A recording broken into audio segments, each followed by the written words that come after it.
आज से करीब 6.5 करोड़ साल पहले धरती पर मौसम सामान्य था। चारों ओर सूरज की रोशनी बिखरी हुई थी। मंद हवा की लहरें आसपास चलती हुई प्रतीत होती थीं। लंबे लंबे पेड़ों से टकराती हुई समुद्रों और नदियों से आ रही ठंडी हवाएं वातावरण को रोमांचक बनाती थीं। चारों तरफ डायनासोर के चिंगाड़ने की आवाज़ें। जब डायनासोर आराम से इस धरती पर अपना जीवन गुजार रहे थे, तब 10 करोड़ साल पहले ही इनकी किस्मत लिखी जा चुकी थी। शोधों से पता चला है कि इन डायनासोर ने लगभग 16 करोड़ वर्षों तक इस धरती पर राज किया। उस समय ये डायनासोर सबसे बड़े व विशालकाय जीवों में से एक थे। डायनासोर का हिंदी नाम है भीमसरट। इसका मतलब होता है भयानक छिपकली। डायनासोर के शब्द को सर रिचर्ड ओवेन ने सन 1842 में दिया था, जिसके लिए ग्रीक भाषा के दो शब्द टाइनोस और सैरोस का प्रयोग किया गया है। शायद डायनासोर का अंत ना होता यदि यह बड़ा एस्ट्रॉयड पृथ्वी के उपग्रह चांद से टकराता, लेकिन नियति को कुछ और ही मंजूर था। 10 करोड़ साल पहले एक बड़ा एस्ट्रॉयड पृथ्वी की ओर 12,000 मील प्रति घंटे की रफ्तार से बढ़ने लगता है।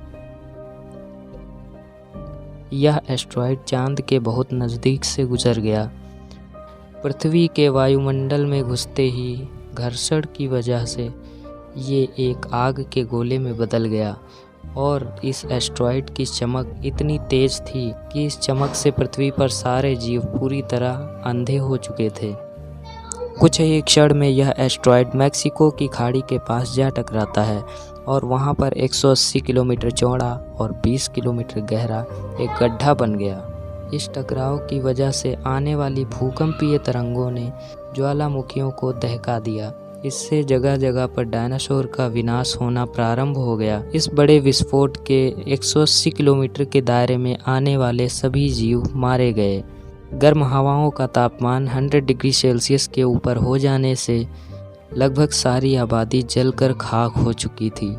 इस महाप्रलय से धरती की कुल 90% प्रजाति पूरी तरह खत्म हो चुकी थी और जो 10% बचे, उनमें से वही बचे जिनका वजन 30 किलोग्राम से कम और वो दिखने में बहुत ही छोटे थे। ये महाप्रलय किसी अन्य प्रजाति के लिए फ़ायदेमंद साबित होने वाला था। अगर आप चाहते हैं कि हम इस वीडियो का अगला पार्ट जल्द ही बनाएं, तो हमें कमेंट करके बताएं। और हाँ, अगर आप मेरे चैनल पर नए हैं तो मेरे चैनल को सब्सक्राइब कर लें।